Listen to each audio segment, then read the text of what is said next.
There is an extremely precise psychological phenomenon that occurs moments before a human life undergoes a radical expansion. Dr. Miller gave it a name: the pendulum swing. It is the exact moment when an internal force reaches its absolute limit and is forced to invert, transforming into its opposite. If you are here now listening to these words, it is no coincidence. You are not failing. You are exactly at the turning point. Think of a bow and arrow. For the arrow to be launched forward with all its force, it must first be pulled back into the darkness under intense tension. This tension, this agonizing sensation of being pulled back while the rest of the world seems to move forward, is the most primary sign that your greatest launch is about to happen. But most people interpret this pull backward as failure, as delay, as a sign that something is wrong.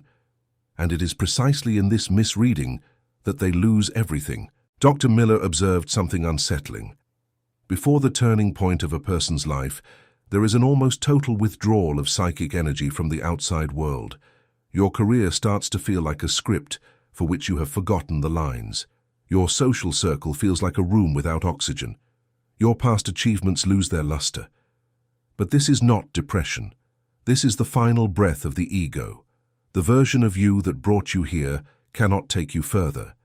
You are being dismantled from within so that the road not taken inside you can finally take shape. Most people give up exactly at this stage. They mistake silence for emptiness. But as Dr. Miller said with unquestionable clarity, in all chaos there is a cosmos, in all disorder, a secret order. Today, over the next few minutes, you will discover the 5 exact psychological markers that prove your current delay is, in fact, a divine preparation for a life that will give you chills.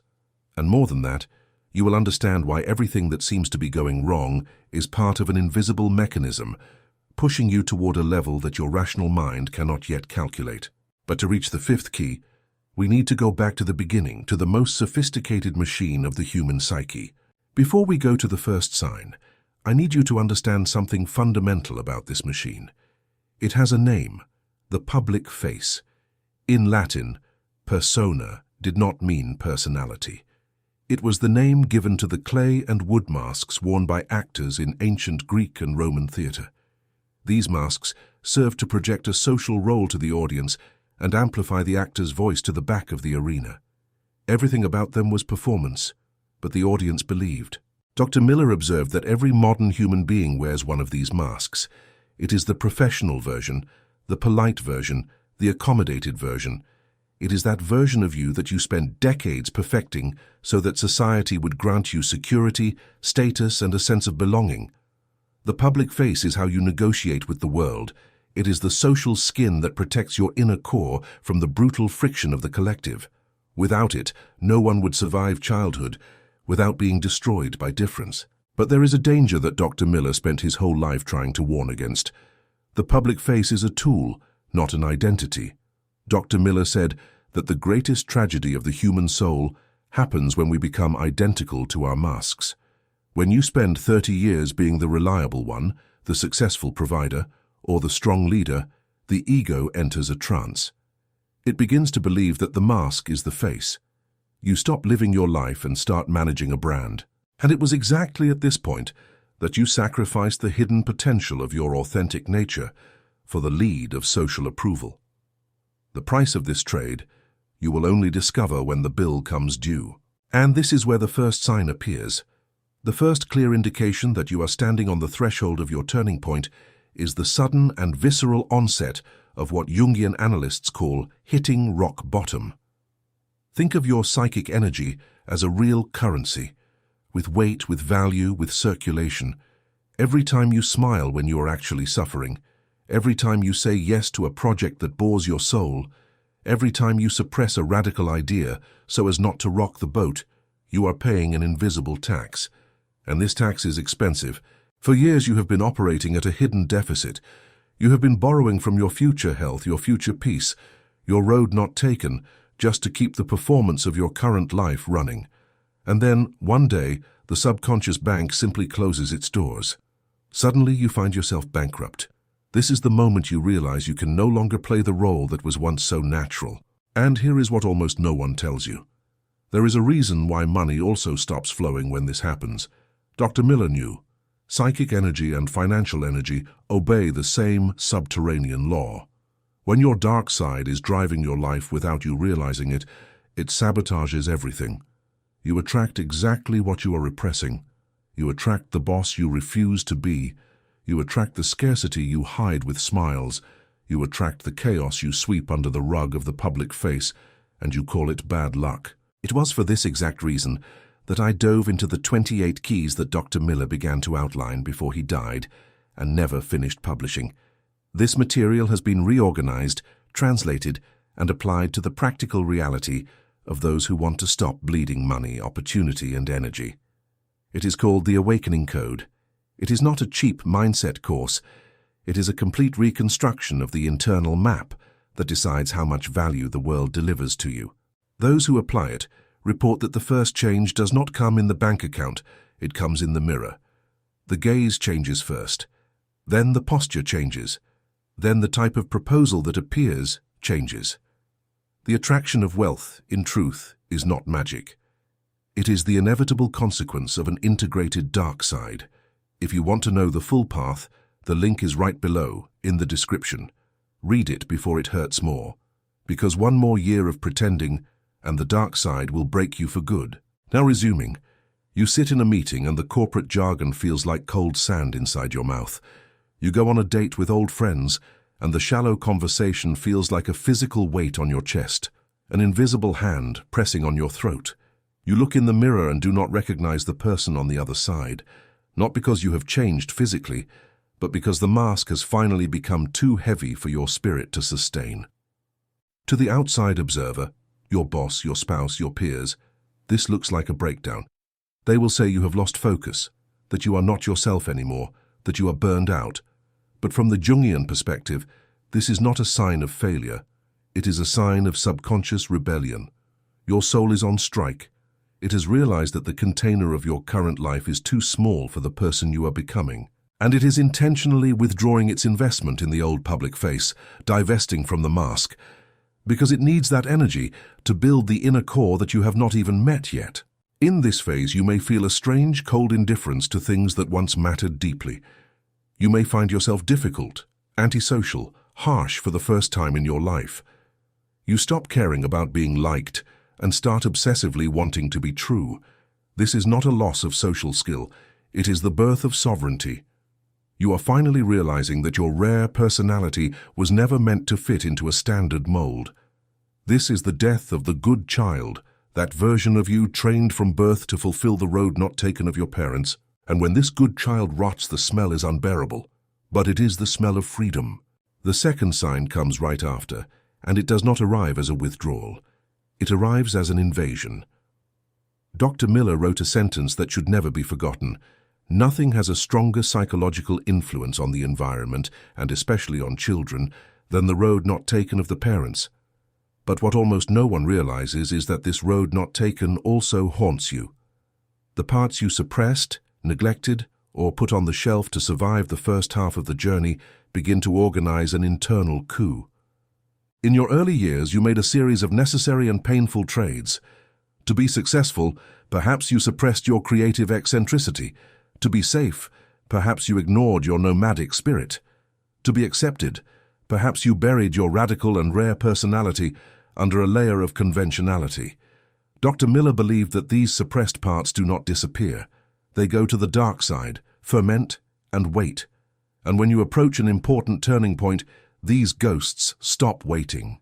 Suddenly, you find yourself possessed by irrational impulses. You may feel a sudden and inexplicable obsession with a language you have never spoken, a craft you have never practiced, a philosophy that contradicts everything you were taught.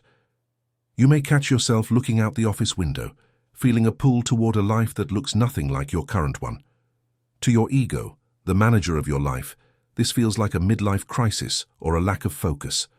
But in the Jungian forge, this is the blueprint of the new inner core leaking through the cracks. And that is why, just before the great change, many people feel a deep grief. You mourn the artist you did not become at 20. You mourn the risk you did not take at 30.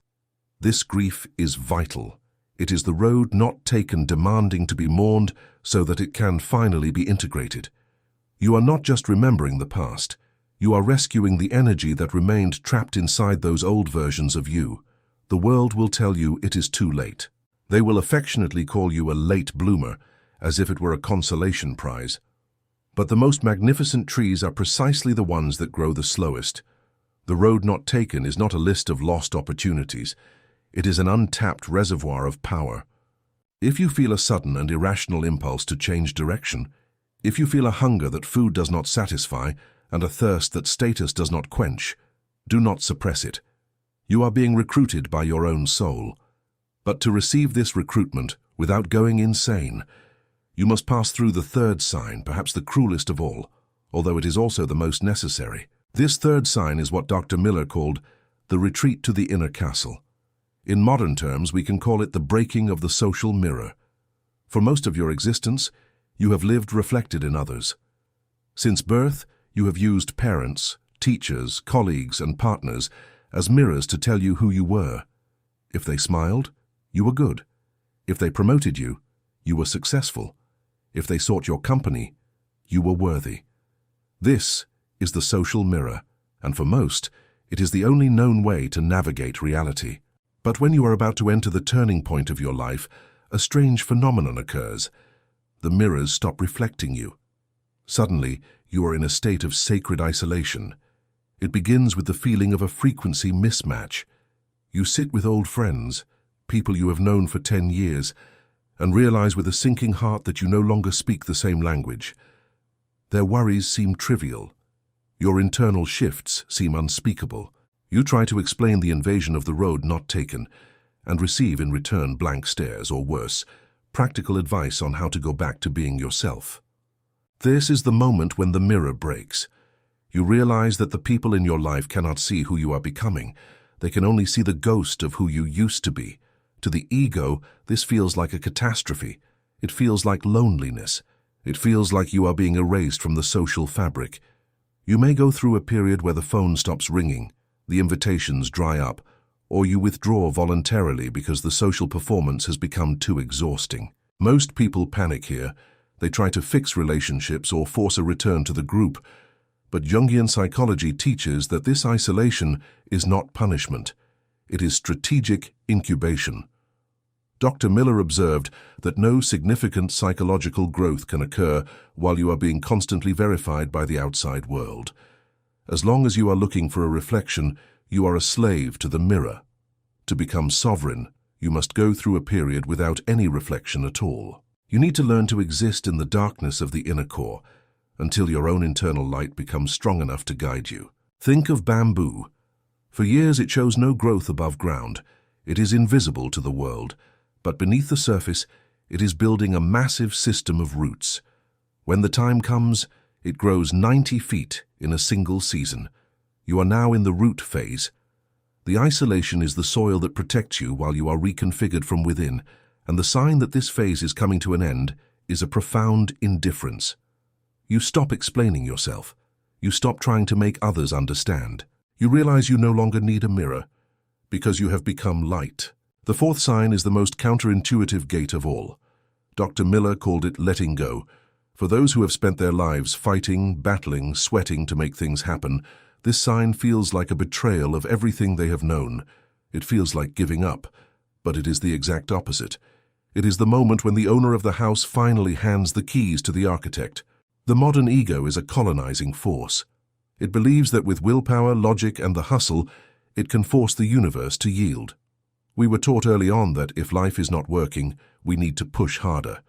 But, as you approach the turning point, a terrifying truth appears. The more you push, the further the goal recedes. This happens because the turning point is not a destination reached by effort. It is a frequency reached by alignment.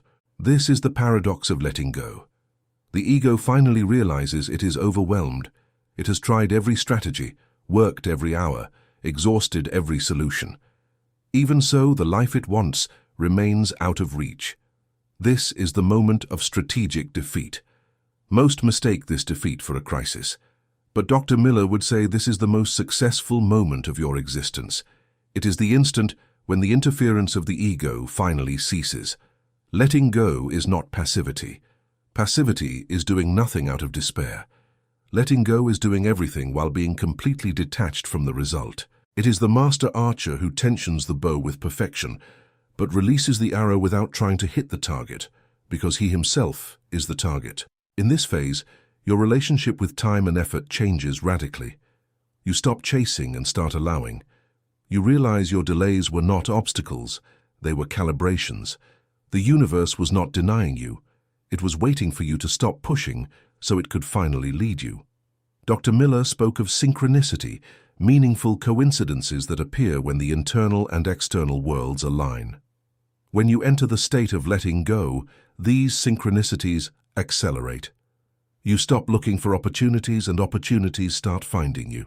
A casual meeting, a book that falls off the shelf, a sudden hunch that opens a door. These are signs that you have changed from victim to creator. You may hear yourself saying for the first time in your life that you do not know what comes next, and that you are okay with that. This not knowing is the most powerful state a human being can inhabit. It is the emptiness of the alchemist, the place where the old form has already melted and the new one has not yet solidified. It is pure potential. And then comes the fifth and final gate, the most formidable of the entire Jungian journey, the integration of the hidden potential. Most people know the dark side as the basement of the psyche, where we hide anger, greed, shame. But Dr. Miller made a surprising observation. We are more afraid of our light than of our darkness. Inside the dark side also lives the hidden potential. There are your highest talents, your deepest wisdom, your rare personality, and your capacity for massive impact. The turning point of your life was postponed, not because you were not good enough, but because you were afraid of being too great. You spent years dimming your light so as not to intimidate others or attract the evil eye of envy. You told yourself that being mediocre was humility. Dr. Miller would call this a spiritual crime. He believed that the refusal to realize one's own potential was the root of almost all psychological suffering. This stuckness you feel is the weight of your unclaimed greatness. The final sign that your life is about to shift gears is a sudden and terrifying realization. You have no more excuses. The victim narrative, the story that it was too late, too broken, too delayed, simply stops working. You realize that your past struggles were not obstacles to success, but its training ground. Every betrayal taught you discernment. Every failure taught you resilience. Every dark night taught you to see in the dark. This is the moment of the transformation. You take the lead of your traumas and, through the heat of the crucible, realize it was always gold. Integrating the hidden potential means finally assuming your rare personality. If you are an outlier, you stop trying to fit in and start building your own world. If you are a late bloomer, you stop apologizing for your timing and realize that your late start gave you a depth of soul that early bloomers can never replicate. Your language changes. You stop saying "I hope" and start saying "I am." You stop asking if it is possible and start asking how to facilitate it. You move from the seeker who is always chasing the truth to the knower who finally lives it. Dr. Miller taught that the goal of human life is individuation, becoming the specific, unique, and unrepeatable inner core that only you can be. The turning point of your life is simply the external manifestation of this internal totality. When you stop fighting yourself, the world stops fighting you. You will know you have crossed the final gate, when the fear of remaining the same becomes greater than the fear of changing.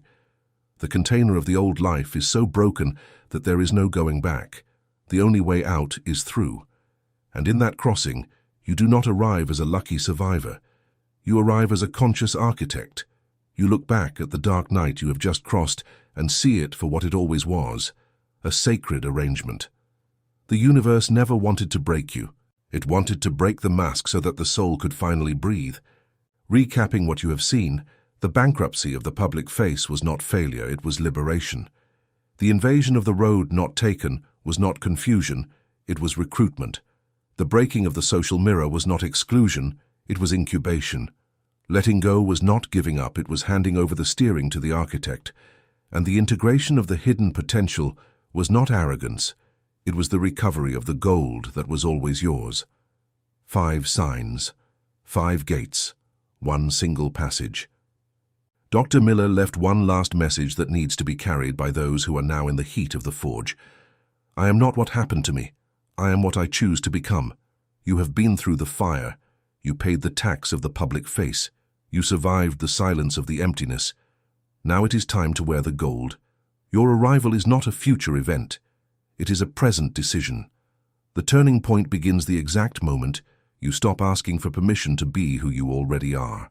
If throughout these minutes you felt a different chill, a sense of recognition that goes deeper than logic can explain, that is your hidden potential knocking at the door. Comment below the word, "The Transformation," written exactly like that. THETRANSFORMATION. When you type this word, you are not just leaving a comment. You are psychologically marking a decision.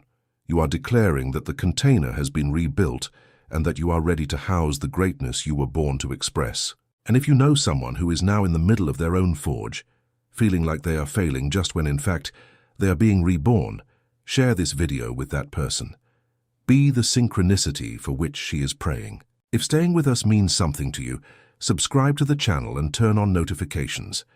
We are building here a sanctuary for those who refuse to live small, a space for the late bloomers, the seekers, the modern alchemists who know that their greatest work is still ahead. Before you go, I leave a question that I ask you to answer with internal sincerity, even if you do not write anything. What part of your life are you still pretending is okay, knowing that it is no longer? That part is the gate. Cross it before it closes for another whole winter. Your turning point is no longer a dream, it is inevitability.